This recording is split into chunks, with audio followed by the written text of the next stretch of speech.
मैंने जब आपको फंक्शन ऑफ लीवर बताया था तो मैंने ये नहीं कहा था कि लीवर का काम है बिलिरुबिन बनाना। मैंने कहा था liver is involve in bilirubin metabolism, right. Bilirubin बनता कैसे है, बिलिरुबिन होता क्या है, कितना लेवल नॉर्मल होता है, किन किन कंडीशन में ये बॉडी में बढ़ जाता है, ये सारी चीजें हम लोग देखेंगे। ठीक है, तो हम लोग बात करेंगे basics of bilirubin metabolism, right. आज हम लोग इस पॉइंट को देखेंगे और देखेंगे जॉन्डिस हम लोग कब कहते हैं। देखिए, अगर मैं कहूं bilirubin, bilirubin is breakdown product of haemoglobin, ये बिल्कुल सही चीज है। हीमोग्लोबिन जब टूटेगा तो बिलिरुबिन एक वेस्ट प्रोडक्ट बनेगा जिसको बॉडी को क्या करना होगा, जिसको बॉडी को रिलीज कर देना होगा, अदरवाइज वेस्ट प्रोडक्ट है तो बॉडी में कुछ न कुछ प्रॉब्लम्स क्रिएट करेगा। ठीक है, ब्रेकडाउन प्रोडक्ट ऑफ हीमोग्लोबिन। तो यहाँ पे अभी बहुत बेसिक पढ़ रहे हैं, तो नॉर्मल जो बॉडी में बिलिरुबिन का लेवल होना चाहिए, normal level of bilirubin, bilirubin जिसको हम लोग कहते हैं सीरम बिलिरुबिन, अगर किसी की जांच कराई जाए तो बिलिरुबिन कितना मिलेगा, हम लोग कहते हैं लेस देन 1 मिलीग्राम पर डेसीलीटर। ठीक है, अगर किसी की बॉडी में बिलिरुबिन इंक्रीज हो जाए, राइट, अगर बिलिरुबिन इंक्रीज हो जाए किसी की बॉडी में तो हम लोग जॉन्डिस नहीं कहेंगे। जॉन्डिस तब कहेंगे जब वो आंखों पे या स्किन पे दिखने लगे। बिलिरुबिन अगर सिंपली इंक्रीज कर जा रहा है इसका मतलब हाइपर बिलिरुबिनीमिया है। ठीक है, आइए देखते हैं। तो यहाँ पे कॉन्सेप्ट की बात कर लेते हैं। कॉन्सेप्ट, कॉन्सेप्ट में आपको बताना चाह रहा हूं कि सीरम बिल आपका जो नॉर्मल होना चाहिए वो लेस देन 1 मिलीग्राम पर डेसीलीटर। अब मैं कह रहा हूं कि सीरम बिल नॉर्मल नॉर्मल ना रहा, मैंने कह दिया किसी का सीरम बिल इंक्रीज कर गया, सीरम बिल मैंने कह दिया इंक्रीज कर दिया और ये ग्रेटर देन 1 मिलीग्राम पर डेसीलीटर चला गया। ठीक है, ये जॉन्डिस हो भी सकता है, जॉन्डिस नहीं भी हो सकता है। अगर बिलिरुबिन इंक्रीज कर गया तो ब्लड टेस्ट से हमें एक के ऊपर होगा तो पता चल जाएगा। ठीक है, तो इसका मतलब ये कंडीशन आपकी क्या है, हाइपर बिलिरुबिनीमिया, मतलब इसका लेवल ब्लड में ज्यादा हो गया है। लेकिन अगर यही बढ़ते बढ़ते ग्रेटर देन 2.5 हो जाए, मान लीजिए मैंने कह दिया है बहुत बढ़ गया है और बढ़ते बढ़ते बढ़ते ग्रेटर देन 2.5 मिलीग्राम पर डेसीलीटर हो गया, ठीक है, काफी ज्यादा बढ़ गया। अब इसको हम लोग क्लिनिकली देख सकते हैं, है ना। तो हम लोग कहेंगे क्लिनिकली विजिबल, कहाँ पे, आईज पे। इसी को हम लोग कह देते हैं कि अब पेशेंट को क्या हो गया, जॉन्डिस हो गया, पेशेंट को हो गया पीलिया, राइट, जॉन्डिस। अब ये सब चीजें बाद में देखेंगे कि सबसे पहले आंखें क्यों पीली होंगी। आईज सबसे पहले येलो इसलिए होती हैं, आगे चल के इस चीज को लिख लेंगे, क्योंकि वहां पे एलास्टिन फाइबर्स होते हैं जिनकी एफिनिटी, एब्जॉर्प्शन कैपेसिटी बिलिरुबिन के लिए मैक्सिमम होती है। ठीक है, तो यहाँ पे हम लोगों ने अभी तक देख लिया है किसी पेशेंट में हाइपर बिलिरुबिनीमिया क्या है और जॉन्डिस क्या है।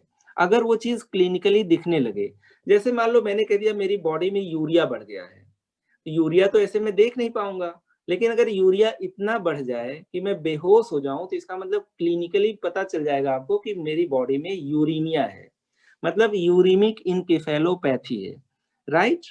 तो यहाँ पे यही बताना चाह रहा हूँ कि सिंपली अगर बिलिरुबिन बढ़ गया है तो हाइपर बिलिरुबिनीमिया है, अगर वो क्लिनिकली दिख रहा है तो इसका मतलब पेशेंट को जॉन्डिस हो गया है। ठीक है, तो जॉन्डिस एक आपका क्लिनिकल टर्म है। कब दिखेगा किसी की बॉडी में पीलिया है कि नहीं है, इसके लिए लेवल 1 से ज्यादा नहीं होना चाहिए, लेवल आपका 2.5 से ज्यादा होना चाहिए। ठीक है, चलिए, तो ये चीजें एक तो बेसिक हो गए जॉन्डिस के। अब ये देख लेते हैं कि बिलिरुबिन बनता कैसे है, how this bilirubin is form. Formation of bilirubin. जैसे यूरिया आपका वेस्ट प्रोडक्ट है, उसी तरीके से बिलिरुबिन भी वेस्ट प्रोडक्ट है, यूरिक एसिड वेस्ट प्रोडक्ट है, अमोनिया भी एक तरीके से वेस्ट प्रोडक्ट है। तो आइए यहाँ पे मैं एक डायग्राम इंसर्ट करना चाहूंगा, फिर आगे चलते हैं। तो हम लोग जॉन्डिस पढ़ रहे हैं, ये देखिए यहाँ पे सबसे पहले मैंने बात कही थी कि पेशेंट की आईज येलो होंगी, ये वाला पोर्शन। ये आपका स्क्लेरा है, व्हाइट पोर्शन, मतलब हम लोग इसी को कहते हैं बल्बर कंजक्टाइवा, बल्बर कंजक्टाइवा, ठीक है। ये आपका जो बल्बर कंजक्टाइवा है, ये सबसे पहले येलो होता है, राइट। इसी चीज को हम लोग कहते हैं कि इक्ट्रस जो सबसे पहले दिखता है वो आइज पे दिखता है, ठीक है, क्योंकि यहाँ पे होते हैं एलास्टिन फाइबर्स।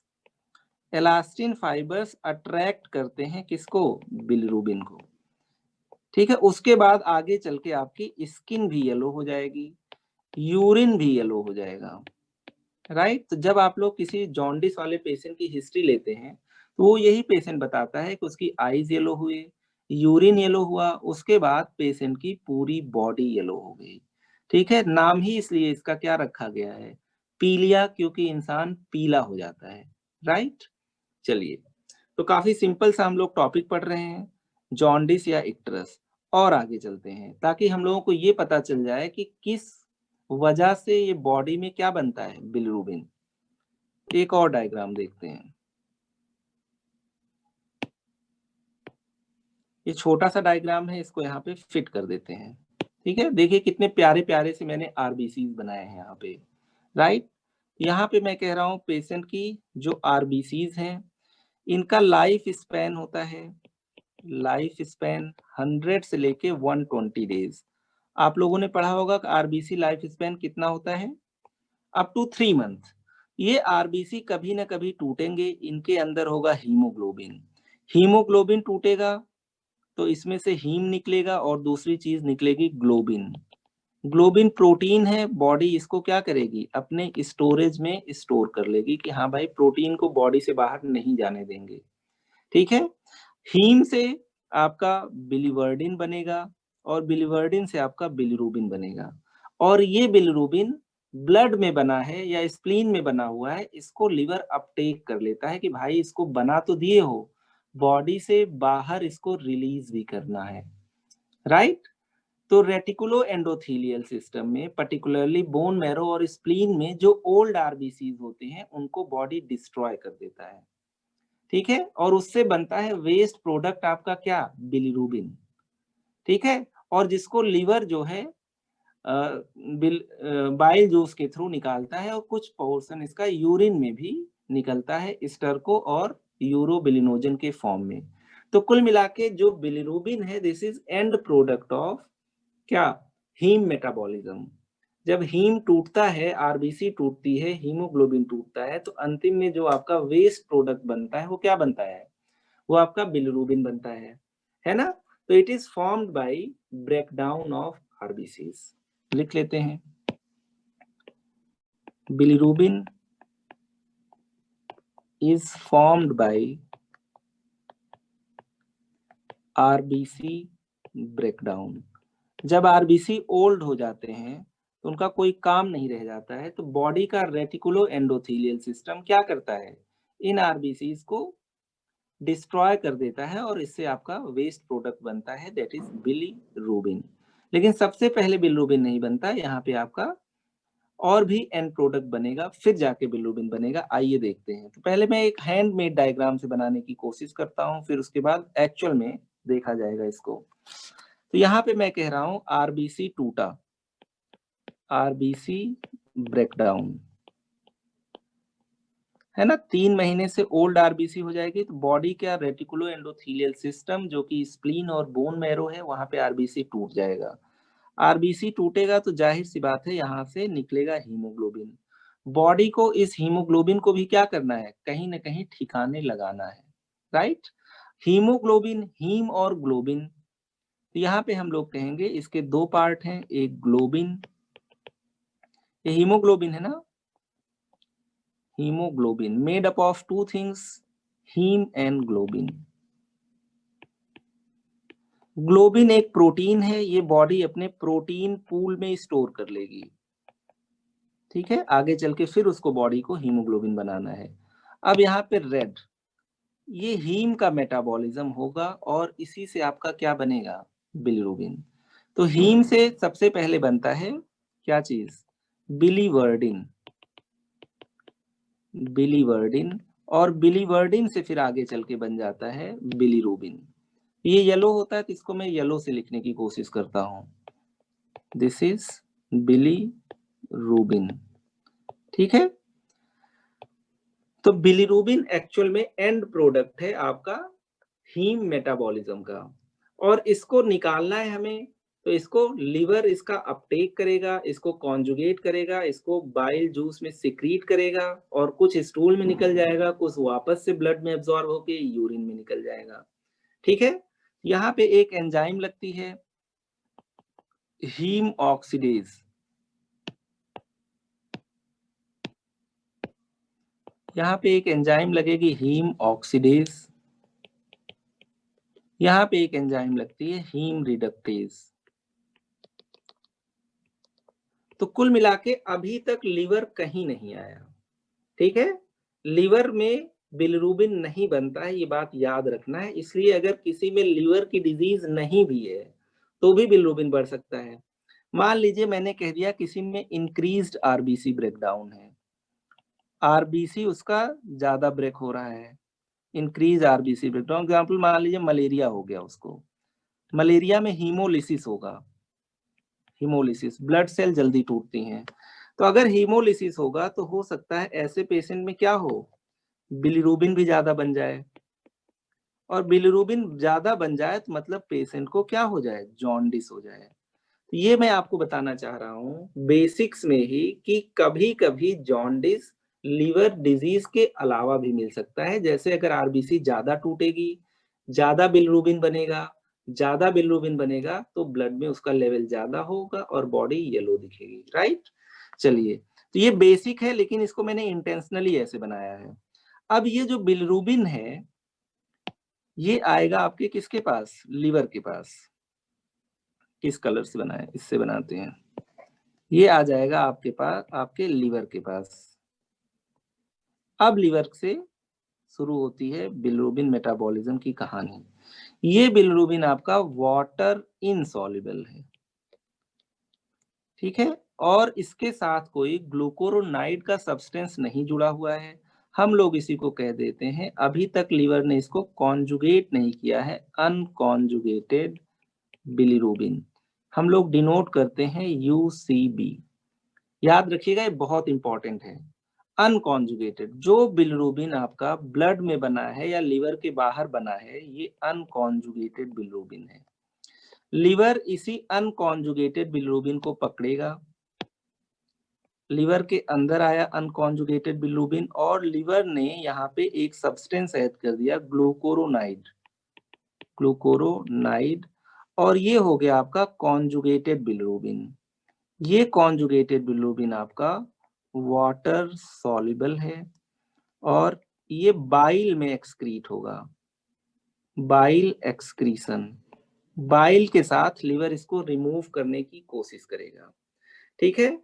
अगर लीवर कॉन्जुगेट ना करे तो अनकॉन्जुगेटेड जॉन्डिस होगा, लीवर कॉन्जुगेट कर दे और इसको एक्सक्रीट ना कर पाए तो कॉन्जुगेटेड जॉन्डिस होगा। तो इसका मतलब अब लीवर इस कॉन्जुगेटेड बिलिरुबिन का क्या करेगा, इसको एक्सक्रीट करेगा।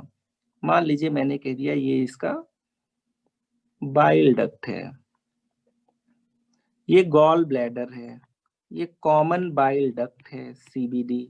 इसको कहाँ पे रिलीज करेगा लीवर, इंटेस्टाइन में, इंटेस्टाइन। और इंटेस्टाइन का ये कौन सा पार्ट था, हम लोगों ने कहा था this is second part of duodenum, बताया था कल मैंने। और यहाँ पे जो कॉन्जुगेटेड बिलिरुबिन आया हुआ है, यहाँ से बाइल जूस में कॉन्जुगेटेड बिलिरुबिन आया, यहाँ पहुंचा, यहाँ से ये दो फॉर्म में चेंज हो जाएगा। एक तो यहाँ से सीधे स्टूल में निकलेगा, स्टूल में निकलेगा हम लोग कहते हैं इन फॉर्म ऑफ स्टर्कोबिलिनोजन। ध्यान से देखना, यही पॉइंट बताना चाह रहे हैं। इसलिए स्टूल्स आपके कैसे दिखेंगे? येलो। ठीक है, कुछ इसमें से वापस ब्लड में एब्जॉर्ब हो जाएगा, वापस ब्लड में जाएगा और फिर ब्लड से कहाँ पहुंचेगा? किडनी के पास। और कुछ किडनी से एक्सक्रीट होगा, किस फॉर्म में? यूरिन में। किस फॉर्म में? यूरिन में एक्सक्रीट होगा यूरोबिलिनोजन के फॉर्म में, यूरोबिलिनोजन। ठीक है, इसीलिए आपकी यूरिन भी कैसी होती है? येलो। राइट। तो बॉडी ने जो कुछ भी आरबीसी ब्रेकडाउन प्रोडक्ट बना था उसको किसी न किसी तरीके से क्या किया? बॉडी से रिलीज कर दिया। वेस्ट प्रोडक्ट था, बॉडी से इसको यूरिन और स्टूल के रास्ते क्या किया? रिलीज कर दिया। इसीलिए नॉर्मल स्टूल और नॉर्मल यूरिन भी येलोइश होते हैं। फिर से इस डायग्राम को देखो, पूरी कहानी इसी डायग्राम में छुपी हुई है जॉन्डिस की। ठीक है, इसी के बेसिस पे कॉन्सेप्ट आता है कॉन्जुगेटेड और अनकॉन्जुगेटेड जॉन्डिस का। फिर से देखते हैं इस पूरे डायग्राम को, फिर 4 लाइन लिखते हैं। यहाँ पे मैं कह रहा हूँ किसी को जॉन्डिस होगा, पीलिया होगा, तो पहले आंखें पीली होंगी, फिर उसकी स्किन भी पीली मिल जाएगी। हिस्ट्री में यूरिन उसका येलो मिलेगा, ज्यादा डार्क मिलेगा। यहाँ पे मैंने शुरू में ही बताया था bilirubin is breakdown product of RBC. अगर और स्पेसिफिक कहें तो this is breakdown product of haemoglobin. Haemoglobin haem और ग्लोबिन का बना है, और हीम के मेटाबॉलिज्म से आगे बिलिवर्डिन और बिलिरुबिन बनेगा। ये मैंने कहीं नहीं कहा है कि लिवर के अंदर बिलिरुबिन बनेगा, लिवर के अंदर केवल बिलिरुबिन कॉन्जुगेट होगा। और कॉन्जुगेट होने का पर्पस ये है कि लिवर उसको वाटर के साथ एक्सक्रीट कर सके, जैसे बाइल जूस के साथ एक्सक्रीट कर सके। ठीक है, आइए, तो यहाँ पे अगर हम लोग बात करें आरबीसी ब्रेकडाउन, हीमोग्लोबिन बना, हीमोग्लोबिन से हीम बना, हीम से बिलिवर्डिन बना, बिलिवर्डिन से फिर बिलिरुबिन बना, लिवर ने इसको कॉन्जुगेट कर दिया और कॉन्जुगेट करके इसको बाइल जूस के साथ एक्सक्रीट कर दिया। यहाँ पे बाइल जूस होगा, बाइल जूस को टेम्पररी गॉल ब्लैडर स्टोर भी करता है। बाइल जूस रिलीज होता है सेकेंड पार्ट ऑफ डिओडनम में। कॉन्जुगेटेड बिलिरुबिन यहाँ पे आया, कुछ आपके स्टूल में स्टर्कोबिलिनोजन के फॉर्म में निकल गया, कुछ यूरिन में कैसे निकल गया? यूरोबिलिनोजन। तो बॉडी से बिलिरुबिन इतना निकल गया कि बिलिरुबिन का लेवल जो बचा वो बचा लेस देन 1 मिलीग्राम पर डेसीलीटर। अगर इनमें से कहीं कोई गड़बड़ी होगी तो बिलिरुबिन बढ़ जाएगा बॉडी में। जॉन्डिस होने के लिए बिलिरुबिन चाहे कॉन्जुगेटेड चाहे अनकॉन्जुगेटेड बढ़ जाए बस। राइट। तो हमें जॉन्डिस अगर पढ़ना है तो जॉन्डिस के 3 रीजन हो सकते हैं। या तो ये बिलिरुबिन ज्यादा बनी रहा हो, लिवर के एक्सक्रीशन कैपेसिटी से ज्यादा हो, जैसे हिमोलिसिस हो गई। हो सकता है लिवर ने बहुत कॉन्जुगेटेड जॉन्डिस बनाया लेकिन इसको बाइल में एक्सक्रीट ना कर पा रहा हो, और हो सकता है लिवर ही आपका खराब हो गया हो, तो ना वो अपटेक कर पा रहा हो ना वो कॉन्जुगेट कर पा रहा हो। ठीक है, तो यहाँ पे हम लोग लिख लेते हैं function of liver is, function of liver is to conjugate bilirubin, not to produce conjugate bilirubin। मतलब क्या बनाएगा? conjugated bilirubin and to excrete it in stools। ठीक है, मेन जो लीवर का फंक्शन वो यही है कि बॉडी से ब्लड से बिलिरुबिन मॉलिक्यूल को पकड़े, उसको कॉन्जुगेट करे और उसको एक्सक्रीट कर दे। फिर यहाँ पे एक डायग्राम में हैंडमेड बनाता हूं जिससे और क्लियर होंगी चीजें। बीच में मैंने बना दिया सेंटर ऑफ अट्रैक्शन यहाँ पे, जो कि आपका क्या है? लीवर। यहाँ पे मैंने सिंपली आपको दिखा दिया कि ब्लड है। ब्लड में बना क्या? Unconjugated bilirubin. ये अनकॉन्जुगेटेड बिलिरुबिन का अपटेक किया लीवर ने, ले लिया कि भाई इसको हमें बॉडी से बाहर निकालना है, इसको कर दिया लीवर ने कॉन्जुगेटेड बिलिरुबिन। अब इस कॉन्जुगेटेड बिलिरुबिन को लीवर ने क्या किया? बाइल जूस में एक्सक्रीट कर दिया, एक्सक्रीटेड इन बाइल जूस। आगे चल के ये स्टूल्स वगैरह में निकलेगा, है ना। यहां से मैंने कह दिया स्टूल में पहुंचा। स्टूल में किस फॉर्म में पहुंचा? स्टर्कोबिलिनोजन। स्टर्कोबिलिनोजेन, और कुछ आपका यूरिन में निकल गया, मैंने कह दिया यूरोबिलिनोजेन, राइट। अब देखो असली कहानी यहीं से स्टार्ट होती है। अगर मैं कह दूं किसी के ब्लड में ज्यादा अनकॉन्जुगेटेड बना है, तो हो सकता है लिवर की इतना अपटेक करने की कैपेसिटी ना हो, तो कभी कभी अनकॉन्जुगेटेड बिलिरुबिन बढ़ जाता है। हम लोग कहते हैं इनडायरेक्ट जॉन्डिस या अनकॉन्जुगेटेड जॉन्डिस। अगर ये आपका एक्सक्रीट नहीं हो पाया, मान लो आगे नहीं जा पाया, तो इसका मतलब है कॉन्जुगेटेड का लेवल बढ़ जाएगा, हम लोग कहेंगे कॉन्जुगेटेड जॉन्डिस हो गया। ऐसा भी हो सकता है कि लिवर आपका खराब हो गया हो, जिससे ना वो सही से कॉन्जुगेट कर पा रहा हो, ना सही से एक्सक्रीट कर पा रहा हो, और दोनों बढ़ जाए। ठीक है, तो ये जानना बहुत जरूरी है जब एलएफटी कराते हैं कि कॉन्जुगेटेड बढ़ा है तो क्या मतलब है, अनकॉन्जुगेटेड बढ़ा है तो क्या मतलब है, दोनों बढ़े हैं तो क्या मतलब है। ये लाइन डायग्राम मेरे ख्याल से बिल्कुल तुम लोगों को समझ में आ गया होगा कि बिलिरुबिन ऐसे चला था। लिवर का काम है केवल कॉन्जुगेशन, लिवर ने केवल कॉन्जुगेट किया है, बिलिरुबिन को प्रोड्यूस नहीं किया है। प्रोड्यूस वो रेटिकुलो एंडोथेलियल सिस्टम में, ब्लड में, लिवर में, सॉरी स्प्लीन में, बोन मैरो में बन चुका था, राइट। लिवर का काम केवल इसका अपटेक करना है और इसको केवल एक्सक्रीट करना है, ठीक है। चलिए, तो यहाँ पे एक और डायग्राम बनाते हैं। फिर से यहाँ पे बना लिया लिवर, अनकॉन्जुगेटेड बिलिरुबिन का अपटेक, है ना, और यहाँ पे इन्होंने इसको कॉन्जुगेटेड बिलिरुबिन बनाया, इसका एक्सक्रीशन। सिंपल है, राइट। तो लिवर का काम क्या है, कॉन्जुगेशन। लिवर ने केवल यहाँ पे क्या किया है, कॉन्जुगेशन, राइट। अब ध्यान से देखना जो बताना चाह रहे हैं, ठीक है। चलिए, तो यहाँ पे अगर मैंने कह दिया किसी में हीमोलिसिस बढ़ गई, ब्लड टूटने लगा, ठीक है, एग्जाम्पल मैंने आपको मलेरिया बताया था, तो यहाँ पे अनकॉन्जुगेटेड बिलिरुबिन बहुत ज्यादा बढ़ जाएगा। मानते हो कि नहीं, बियॉन्ड कैपेसिटी की सारे अनकॉन्जुगेटेड बिलिरुबिन को लिवर क्या कर पाए, कॉन्जुगेट कर पाए, राइट। दूसरी चीज है, अगर मान लीजिए मैंने कह दिया किसी का ये कहाँ पे रिलीज हो रहा था, बाइल डक्ट में, मान लो मैंने कह दिया बाइल डक्ट में स्टोन आ गया, किसी को कॉमन बाइल डक्ट में स्टोन आ गया, या गॉल ब्लैडर में स्टोन आया और वहां से यहाँ पहुंच गया, तो इसका मतलब अब एक्सक्रीशन क्या है, नहीं हो पाएगा। अगर स्टोन आ गया तो no excretion in bile juice, भाई रास्ता आपने बंद कर दिया है। तो इसका मतलब अब क्या होगा, कॉन्जुगेटेड बिलिरुबिन बढ़ जाएगा। लेकिन ये कॉन्जुगेटेड बिलिरुबिन क्यों बढ़ा है, कॉन्जुगेटेड बिलिरुबिन इंक्रीज हो गया है ड्यू टू ऑब्स्ट्रक्शन, है ना। जैसे किसी को गॉल ब्लैडर में स्टोन हो गया, है ना, कॉमन बाइल डक्ट में स्टोन हो गया, आप लोगों ने देखा होगा अल्ट्रासाउंड होता है तो लोगों के पित्त की थैली में, गॉल ब्लैडर में स्टोन मिल जाता है, ठीक है। तो यहाँ पे दो कॉन्सेप्ट तो आप लोगों ने ऐसे ही देख लिया।